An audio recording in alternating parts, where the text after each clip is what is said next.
Mkurugenzi, happy new year man. Najua inakuja late sana, juu mwezi ndio inaenda kuisha, lakini hizo episodes zote mmekuwa mkiwatch ni episodes tulishoot last year. So this ideally is our first episode of 2026. Love it. Nice. Usually kuna vile mi huanza headline hitters, but leo sitaanza hivyo. Nimesema leo acheni tu niwakaribishe na niwapatie announcements hapa na pale. Kutakuwa na changes hapa, mtaziona in the coming weeks.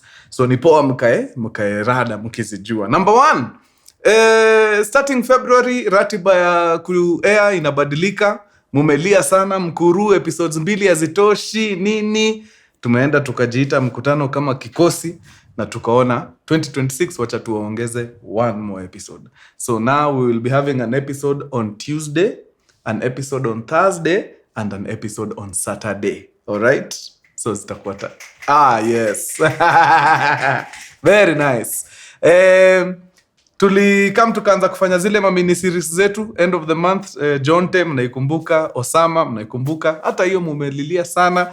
That will also be part of the program. All right? So every end month starting end of Feb kutakuwa na mini series. Kanaweza kuwa ni episodes 2, inaweza kuwa ni episodes 3, but wewe jua kuna weekend tu ya mwisho at the end of every month kutakuwa na like an omnibus.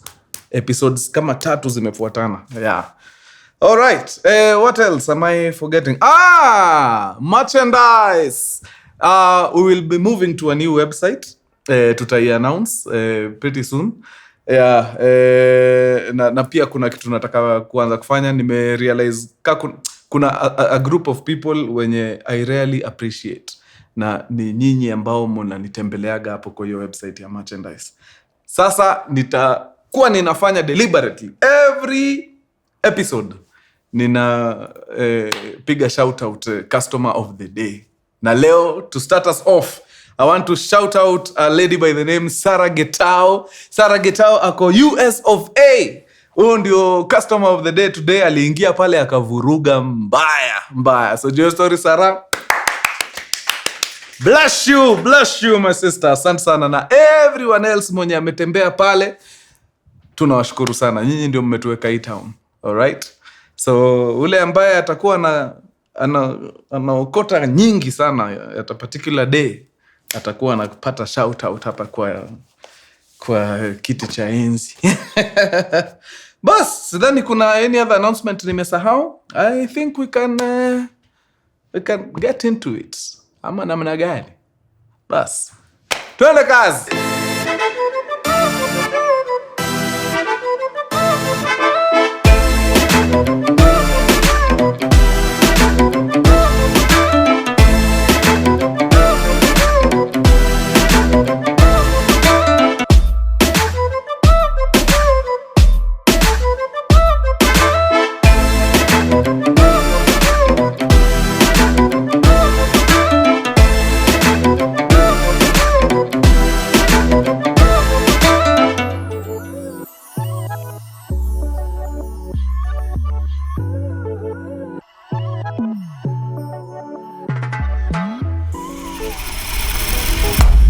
Mkurugenzi!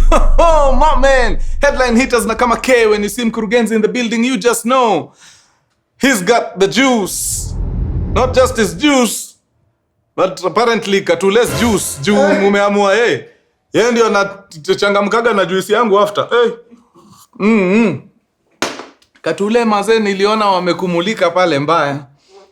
But haidhuru, sababu nduru za kuaminika zinasema hawajadanganya.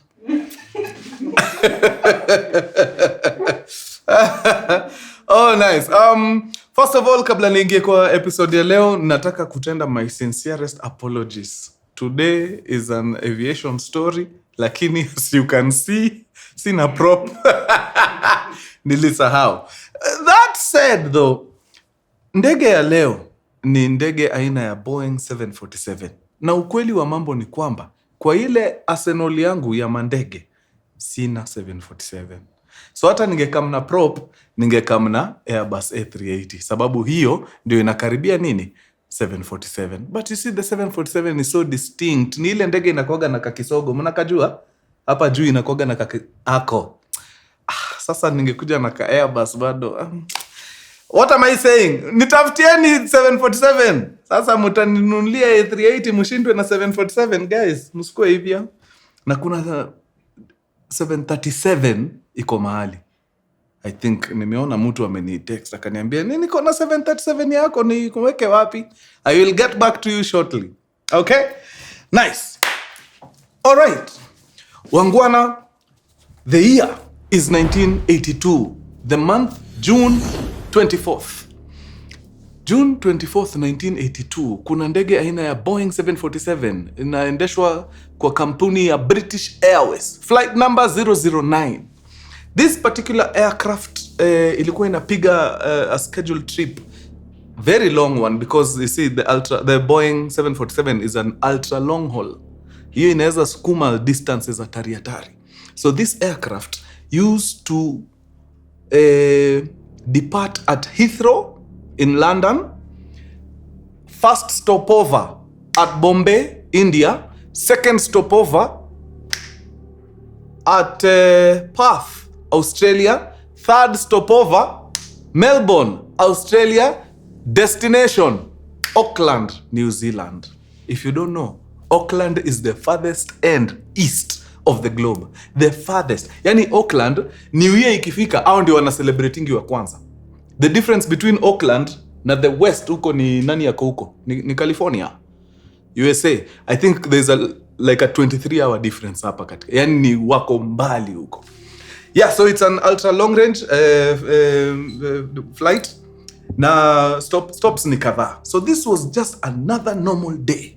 This 24th June, okay? Imetoka London Heathrow vizuri, imeenda, imepiga ile legi ya kwanza, lands at Bombay, kila kitu sawa, wakushuka Bombay, wakashuka, wale walikuwa na board from Bombay, wakaingia, and the aircraft takes off again, now setting course for where? Perth, Australia. After umetoka Bombay, kuna kitu nimesahau, let's start again. London Heathrow, first stop. I mean, that's where the depart from. After London Heathrow, it goes to Bombay, India. After Bombay, India, it goes to KL, Kuala Lumpur. Yenye mnaitaga Kuala Lumpur. Kuala Lumpur. Then from Kuala Lumpur, it goes to Perth, Australia, Melbourne, then Auckland, New Zealand. Yes, nilikuwa nimesahau ka stop kamoja. So the thing takes off vizuri sana at London Heathrow, no problems. Lands at Bombay. Siku hizi inaitwa Mumbai. Pale wakushuka wanashuka, wakupanda wanapanda. Takes off again, lands at KL. Lands at KL, kila kitu iko sawa. Kuala Lumpur, wakushuka wanashuka, wakupanda wanapanda. Takes off again. Now, ikielekea wapi? Perth. Ukishatoka tu Kuala Lumpur, unaingiaga country iko hapo inaitwa Indonesia. So when these guys are on Indonesian airspace, mida sasa ni kitu saa 2 na kitu usiku. It's around 8:20 p.m. They started noticing something. The pilot akienda kujisaidia, sijawaambia nani yako kwa controls. Nice. There are 3 people piloting this aircraft. Number 1 is Captain Moody. Jamaa na tajriba deadly experience what a gwan. Very, very competent pilot. Akisaidiwa pale na First Officer Rogers. First Officer Rogers, kijana mdogo in his 30s. Lakini ndege iko na a flight engineer. So wako watatu pale kwa flight deck. This flight engineer anaitwa Engineer Barry, pia ni deadly sana. So watu wako pale ni hatari, ni wase wako sawa.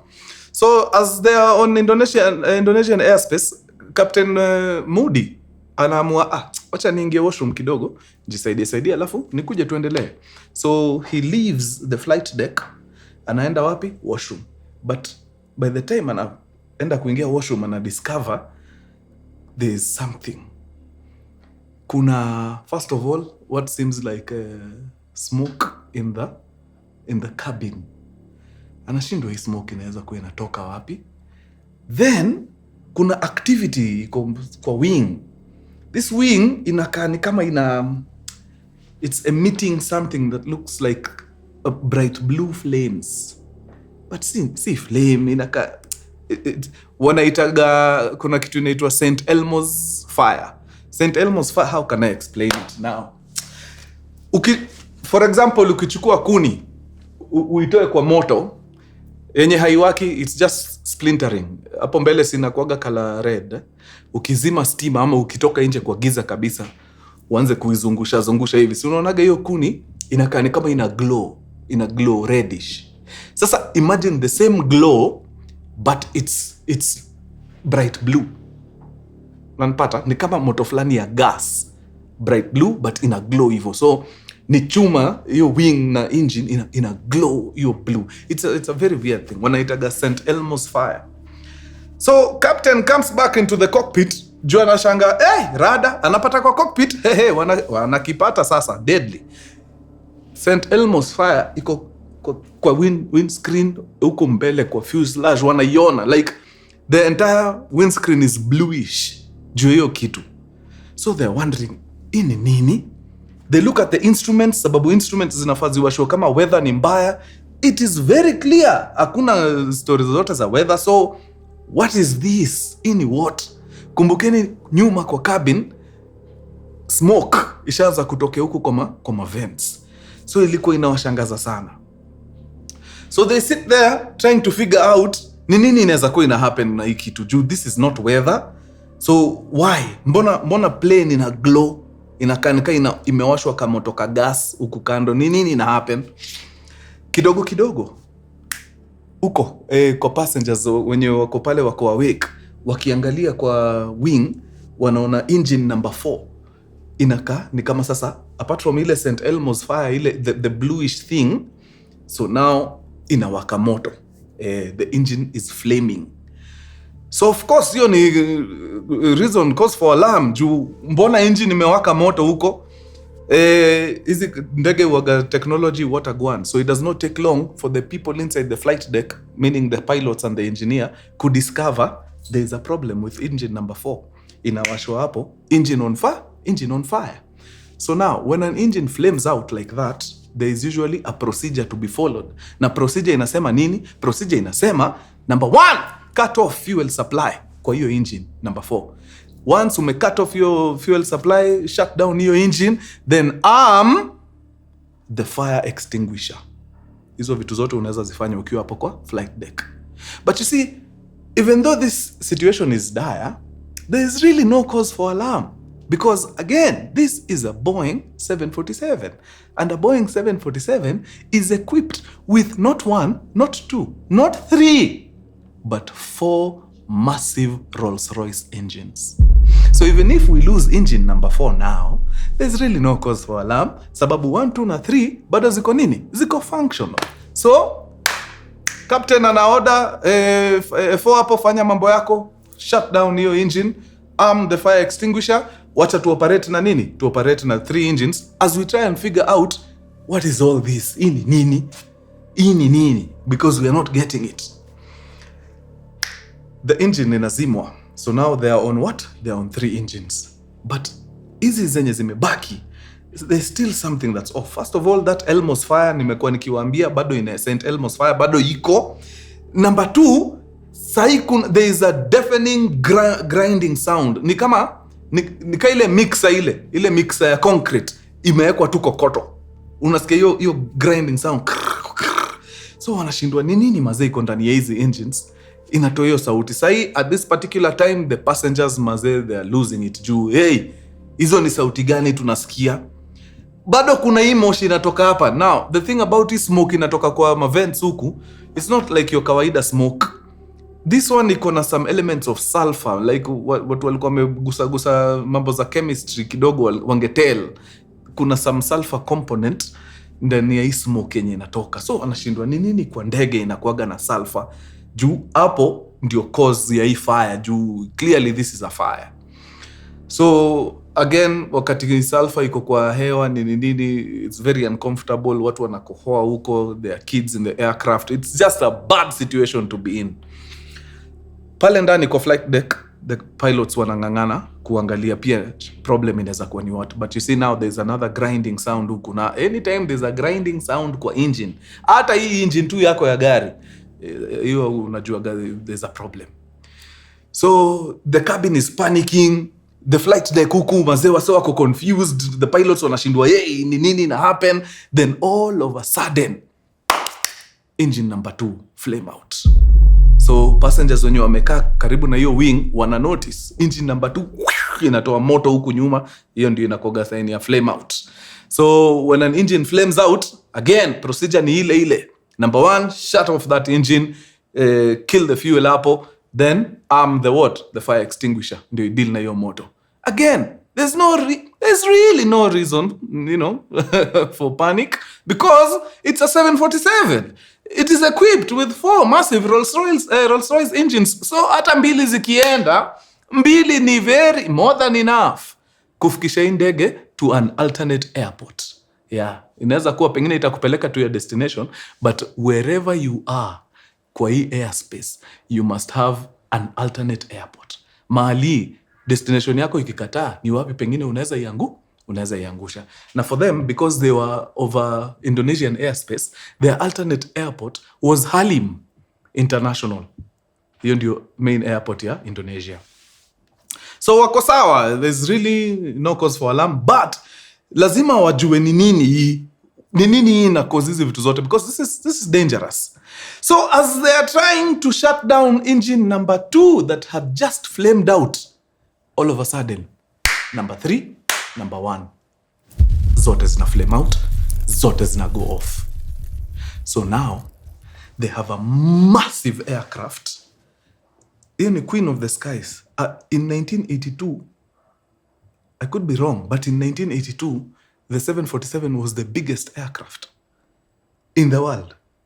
So now it's been reduced to a kite, sababu haina propulsion, hakuna engine hata moja inafanya kazi, kila kitu imeenda silent. Na unajua wakati engine zimezima zote, watu si wajinga, pale kwa cabin watu usikia, sababu wakati uko kwa ndege, kama there's a constant sound that haishangi, ni engine sound.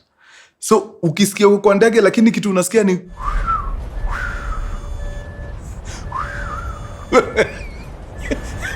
ni mabati inakata upepo, hakuna kitu kingine unasikia.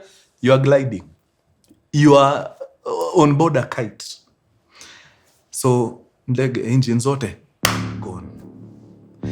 Now when you do not have propulsion, you have a lot of problems. One, what is powering your instruments hapa? Kuna ka engine kadogo kanakoga huko nyuma kanaitagwa APU, auxiliary power unit, kanakoga huko nyuma. So ukipoteza engine kanashukanga hivi kama ka propeller. Ako ka propeller kakipigwa na upepo kakizunguka, ndio kanafanya nini? Kana power instrument. Lakini ndio kapigwe na upepo, inamaanisha hii ndege yako lazima ikuwe inaenda. There is only so much distance you can cover without propulsion. Na actually hata wamepiga hiyo calculation.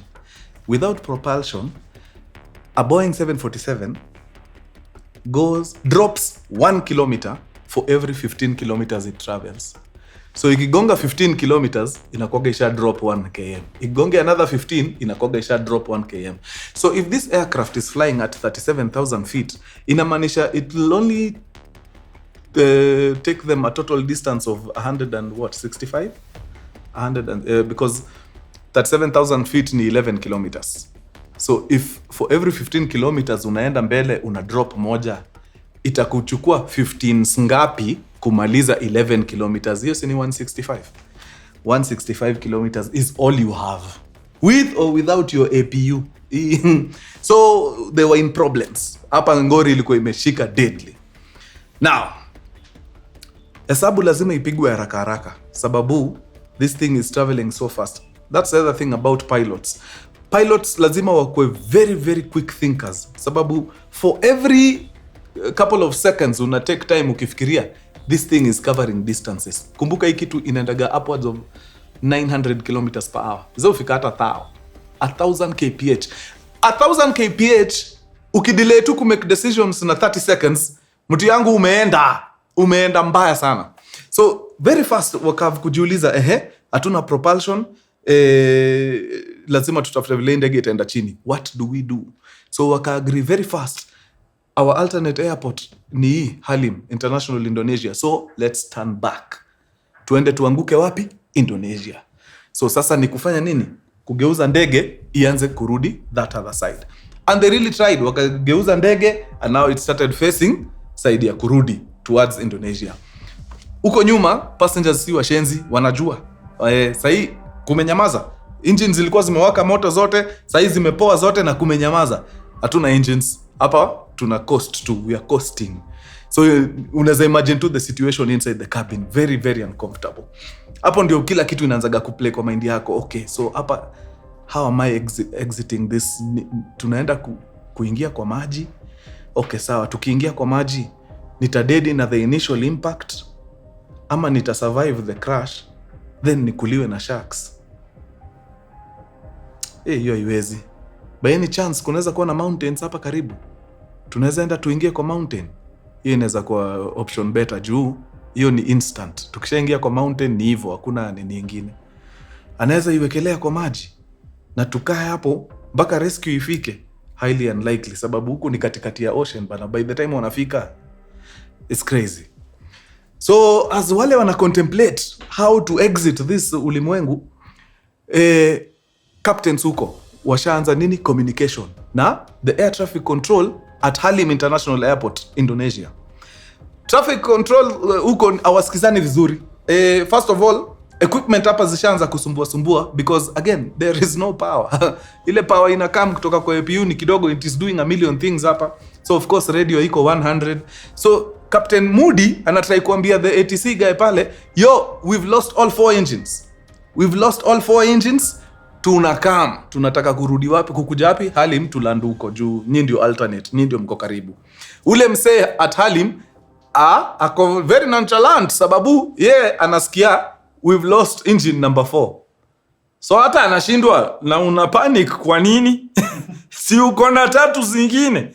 Why? You've lost number 4, it's okay. You just come. Si tuko tu hapa. Huyu mwingine anambia no, we've lost 4, all 4 engines, all gone, zimeenda. It took another pilot in another aircraft kusikia hiyo conversation. Just as zingine mkiwa within range unaweza sikia conversations za other pilots wakiongea na ATC.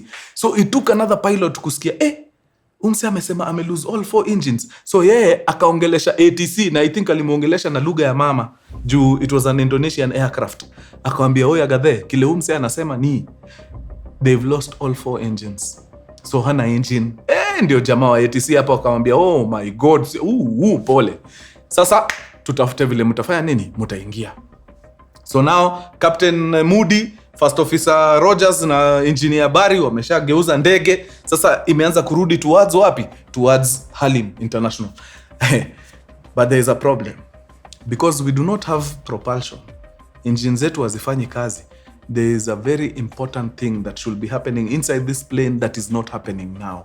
What is that? You may ask. Kuna kitu inaitagwa pressurization. Pressurization ikaenda. What is pressurization?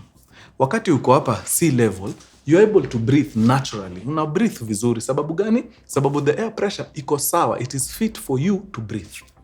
The higher you go, the lower the air pressure.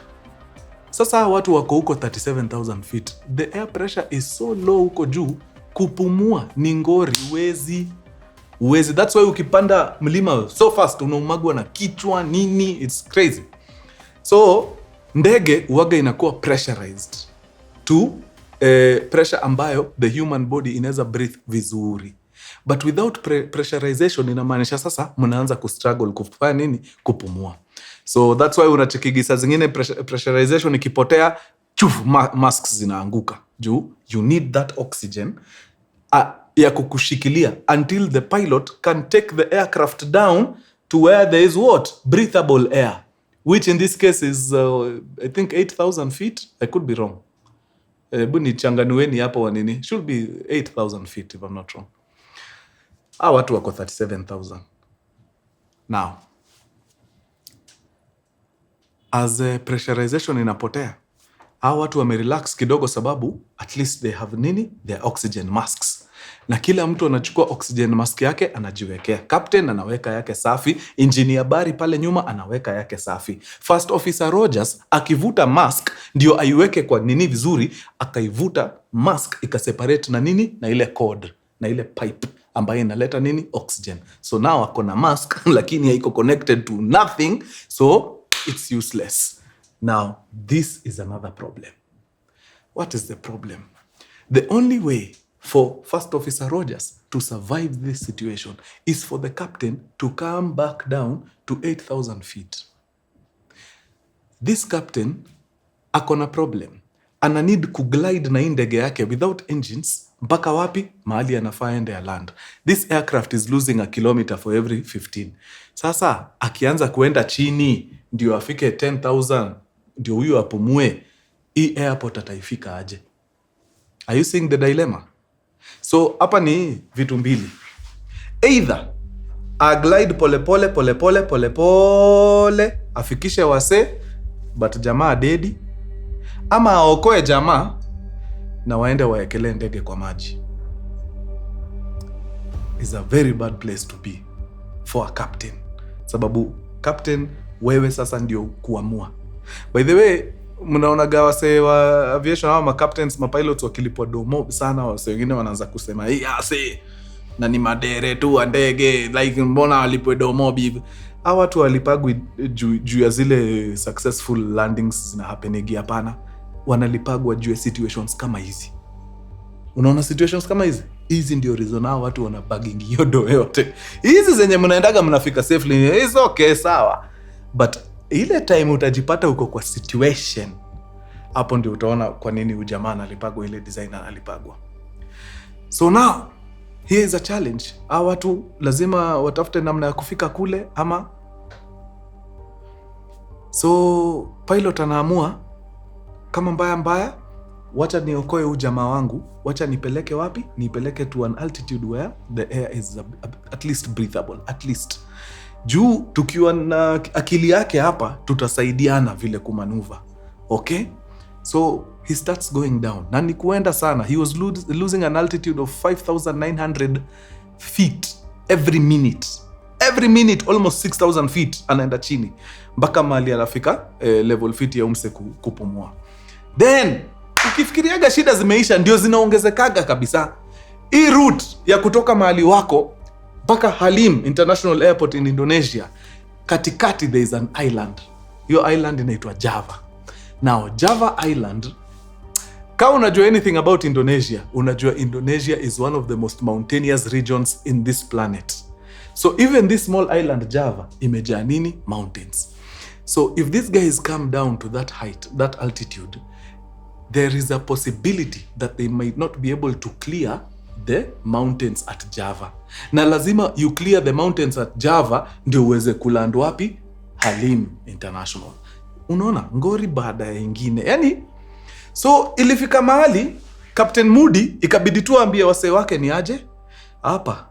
Option tuko nayo ni kuwekelea ndege juu ya maji. Roho safi.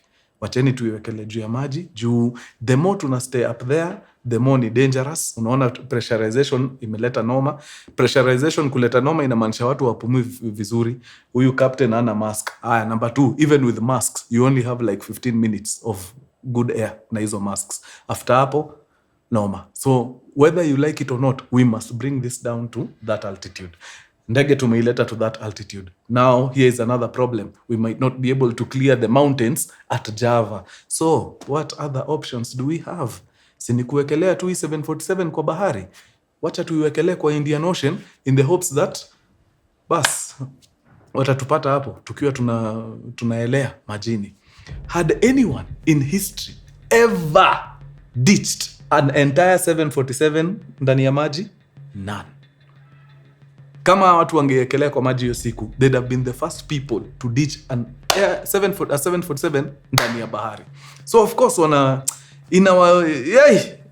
wamepiga matraining huko kwa simulator nini, but it is never the same. It is never the same. Ukiekwa hapo mazee wakati the rubber hits the road ndio utajua enyewe. Si mimi nasaidia to ideas hapa na pale, lakini the scenarios will never be the same. So wakaamua, okay, before we ditch this aircraft, let's just try and do what? And restart one of the engines tuone. Yeah, tuone tu. So wakago through checklist tena ya kurestart engines nini na pap wakaanza kurestart engine number 4, and lo and behold, engine number 4 rose to life. Manze. Yani walisikia nikawa wanaweza cheese ndani ya cockpit. So now hii engine number 4 kuwaka inasaidia na kitu moja. Remember, for every 15 kilometers they are gliding, they are losing a kilometer. But now with engine number 4 on, this kilometer they are losing, hawatakuwa wana lose. Now they can be able to maintain hiyo altitude wako without losing what? Any other altitude, any more altitude. Wakasiambia kama number 4 imewaka, let's try another one. Wakaenda wakaseti engine number, I think it was number 3, if I'm not wrong. Engine number 3 kawaka. Engine number 3 back on. So now wako na enough power to not lose altitude and actually gain. So our maintain sasa wako na engines mbili zinaweza wasaidia kufanya nini? Kurudi juu mahali watakuwa sawa, wa clear zile mountains ziko Java na waende waekele ndege wapi? Halim International. Wakajiambia kama mbili zimewaka, basi hizi mbili zingine lazima pia zikukue, mambo imerudi fiti. Ebu tuziashe. Wakawasha. Before long, engine number 2, engine number 1, back to life. And these guys proceeded to go back to the desired altitude, which must have been around 35,000 feet. Ndio wafanya nini? Waelekee. Mazeni, the sigh of relief inside that cabin. Kila mtu anasikia mazee engine nini vizuri, kila kitu iko sawa, the instruments are back on, everything is working just fine. Yani watu walikuwa wanapiga mpaka magoti huko nyuma mazee, wanashukuru God. Atheists waliamini kuna Mungu. Hiyo siku mazee walikuwa wamepona. Yani it was insane, the feeling inside the cabin. These guys climbed until 35,000 feet thereabout. Mazee wakati tu wana relax fiti wakijua sahi mazee any moment tutaanza kuona mataa za Indonesia huko, tuanze sasa descent yetu safi into nini. Guess what?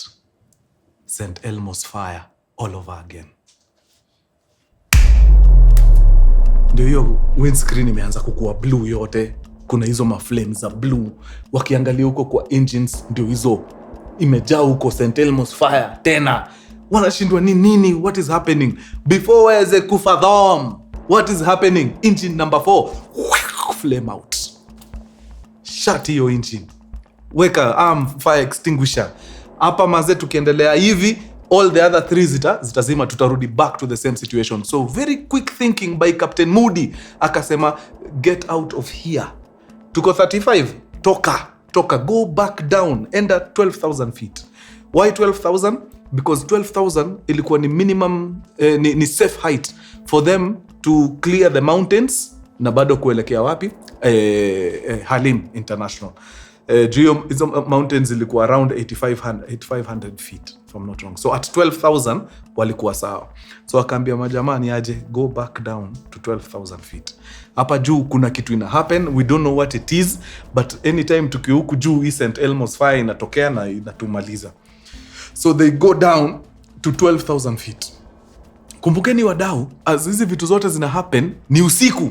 Si niliwaambia ilikuwa around 820 there about. So kila kitu, the visuals ni instruments.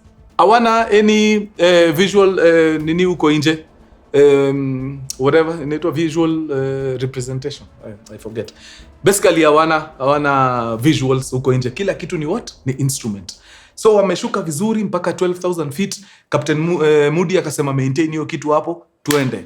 They went, they crossed the Java Mountains. Ndio hiyo kidogo wakaingia mahali sasa wana approach Halim International. Now here is when they discover something else. Kumbe hii time yote wakiwa huku juu hii St. Elmo's fire inafanya mambo yake nini, wanaona aircraft iko kala blue, imewaka blue. Kumbe mazee hizi vitu zilikuwa zina affect mpaka nini? Windscreen. So hawaoni nje. Ushaichukua sandpaper ukasugua kioo, hata hii kioo tu ya keja, hebu isugue na sandpaper, unaifanyaga inakuwa opaque. So inamaanisha ukiwa ndani ukichungulia uwezi ona nje, sababu hapa nje imesuguliwa deadly. So these guys are coming in for a landing but hawaoni nje. But okay, it's no problem because it is a state of the art aircraft. So wako na ile kitu inaitwa ILS, Instrument Landing System, meaning you can be able to land this entire aircraft just by using your instruments. Shetani ni nani? Hii siku 24th of June 1982 ndio siku Halim International Airport wameamua kufanya maintenance kwa ILS. So ILS is not working at all. So hapo lazima uland visually. Wanaona nje, hawaoni. Sababu gani? Windscreen imepigwa hii kitu sandpaper, it is opaque. Apart from hapa kwa kona ya windscreen ndio kuna ka line, ka strip, ka like 2 inches kwenye unaweza ona nje. So unakachungulia na macho moja. That's hiyo tu ndio inaweza kusaidia hapo. Hii nyingine yote haionekani. So now see the entire ILS system haiko inafanya kazi, parts of it. So kwa ILS system kuna kitu inaitwa localizer. The localizer, it guides the aircraft to inashow the pilots the center line of the runway. So it guides you, it tells you whether you are left or right of the center line. Si mnajua center line ile ya runway. Si runway inakuwa kibarabara kiko na line ya katikati hivi. So hii localizer inakuambiaga uko a bit far off on the left, hebu kuja right kidogo. Ukisha lock nini inakwambia umelock na center line vizuri. So unaweza yekelea. So hiyo ina guiding the vertical. You need something that guides the horizontal as well. Okay? Hii ni kitu inaitwa glide slope. So this glide slope inakuambiaga hivyo vile unakuja, are you too high, are you too low, or are you just right for a landing? Sasa hiyo glide slope hawana. Inaitwa glide slope ama glide path. It was not working. So now the landing had to be manual. How is it manual? Kuna vitu fulani zinaitwa distance markers. So it was up to captain kuangalia hizi distance markers, aone tuko wapi exactly, na tukiwa kwa hii distance tunafaa kwa altitude gani. So alikuwa na shout out hizo readings manually. So tushafika kwa hii distance tunafaa kwa 300 feet. Ule jamaa na adjust, twende 300. Tushafika hii distance tunafaa kwa 200 feet. Ingia 200. Tushafika hii distance tunafaa kwa 100 feet. Okay, ilete. Sasa hiyo localizer ishawa place. Wanajua mahali wako kwa runway, lakini sasa ni so walienda hivyo akiyell tu 100 feet, 50 feet, 30, and they touched down at Halim International Airport. Yani kuna watu walikuwa wamekufa mara ya pili walifufuka sasa juu this was a miracle. Ni mara ngapi mazee mnaendaga mna lose engine zote 4 na bado mna land? Engines zikienda uwaga most of the time zimeenda. These guys made it. Mazee wakaenda wakaland aircraft, but the windscreen ilikuwa opaque deadly, hata hawangeweza taxi to a safe space. Walienda wakasimama mahali tu, walieka zile thrust reversers, zile brakes, hiyo ndege ikaenda ikasimama. Hapo ndio walifanya nini? Wali deploy zile chutes, watu wakashuka. So the guys made it. Wase wamekam, wakatolewa kwa ndege nini. So hii ndege lazima ibaki hapa Indonesia, ndio wachanganuzi wakuje waangalie waweze kujibu ni nini, what was all hii phenomena ya St. Elmo's ni nini, what was causing it. So wakaenda wakaingiza ndege kwa hanga na wakaanza kuikagua mazee, wakapata apart from just the windscreen kukua sandpapered, mpaka rangi ime vizuri, mpaka ni smooth. Ushaiona gari imefanywa ile inaitwa nini ile, wakati unaenda kupaka rangi ukishapaka filler, si kuna ile sandpaper waga inasugua alafu inakuwa smooth, ndio sasa uweke ile coat ya kwanza ilikuwa inakaa hivyo. Imesuguliwa ile decals, zile maandishi kwa ndege zimetoka, the white paint imetoka, sasa ni hiyo mabati aluminium imeshine vizuri juu ya kupigwa sandpaper safi. So wanajiuliza ni nini hii iko kwa hewa inapiga ndege sandpaper hivi mazee, inakuwa ni kama sufuria hivi smooth. So ndio wakaenda mazee wakapata breakthrough. If you know anything about Indonesia, you know Indonesia is a very mountainous region. Some of those mountains, they are active volcanoes. Alright? So kuna mountain fulani hapo inaitwa Golongong. Golongong iliamua tu hii siku wacha ni erupt. So it erupted. Wakati volcano ina erupt, as magma ina flow, ash inaendaga juu. Na hii ash ni hatari. Hii ash inakuwa ni fine dust, but hizo dust ni rock debris na minerals zimegrindiwa into a fine dust. So hiyo ndio waga ina rise wapi? Huku juu. So ikirise huku juu, unajua inaenda inajitandika huko kama carpet. Yani juu inakuwa a lot of ash. Hiyo ash ikimwagika hivi tao inaweza funika hii CBD yote ni inakuwa ash mob sana. So ebu imagine ash kama hiyo imeenda kwa sky, iko tu huko imejitandaza tu huko. Then wewe na 747 yako unakuja kama umeingia katikati ya hiyo ash. So now hii ash iko na a lot of sulfur content nini. So this thing walikuwa wanaona inaka thick white smoke inaingia ndani ya cabin. It wasn't smoke, it was volcanic ash. Hii vitu wanasikia grinding sounds ni hizo mamawe zimegrindiwa into dust, zinaingia kwa engine. Na unajua juu zinavuta, unajua engine waga inavutaga hewa, so unaweza imagine the amount of dust ilikuwa inaingia ndani ya hizo engines huko. Na hizi particles bado juu ndege inapita at a speed of 1000 km/h, zina rub against hii fuselage, hii body ya ndege ina create nini? Hiyo ni kama sparks. Hizo sparks zikiwa nyingi hivi sana inakaga ndege inaanza kukanika, ina glow. So hiyo kitu walikuwa wanaiona hiyo St. Elmo's fire, it was actually frictional electricity between the aircraft na hiyo dust, hizo mamawe na nini, ndio ilikuwa ina create hiyo nini, hiyo glow. Sasa hizo vitu zikaingia wapi? Kwa engine. Zikiingia kwa engine ni moto. Hii kitu inawakaga at 2800 degrees Celsius. It only takes 1200 1300 degrees for hii ash ya nini kumelt, hii ash ya volcano. So ikiingia huko mali nini upwards of 2000, of course ina melt. So hii ash ikimelt inakuwa nini? Si inakuwa ni almost kama liquid. It cakes the engine. Yeah? Inakuwa ni kama uji kwa engine.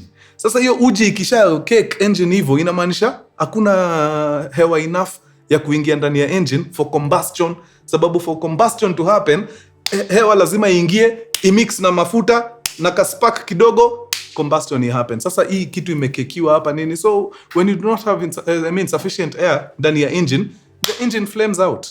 So ikiflame out ndio ile moto mnaionaga inatoka huko nyuma. Bas, sasa hivyo ndio all 4 engines zili end up zimefanya nini? Zimeflame out. Okay? So kumbukeni ya wase zimeflame out wakati walikuwa wanaenda. They were en route to path.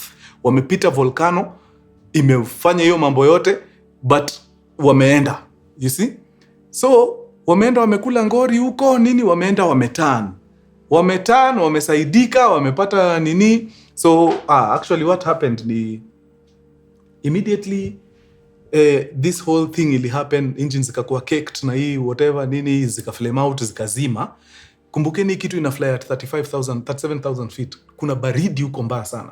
So wakati engine imezima, hakuna moto hapa, ile engine ina contract. Juu saa hakuna heat. Iki-contract, ile molten ash ilikuwa ime-cake hiyo engine, si inaachilia. Ikishaachilia si inatoka, inaanguka. Sababu engine ime-contract, sasa hii kitu haina vile kujishikilia na imesha kuwa baridi, so imeacha kumelt. So inarudi inakuwa solid na inatoka inaenda.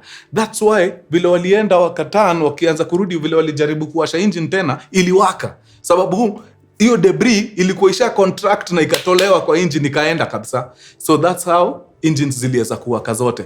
But immediately the engines ziliwaka zote, what did they do? They had, sindio hii ash hapa, walikuwa washapita.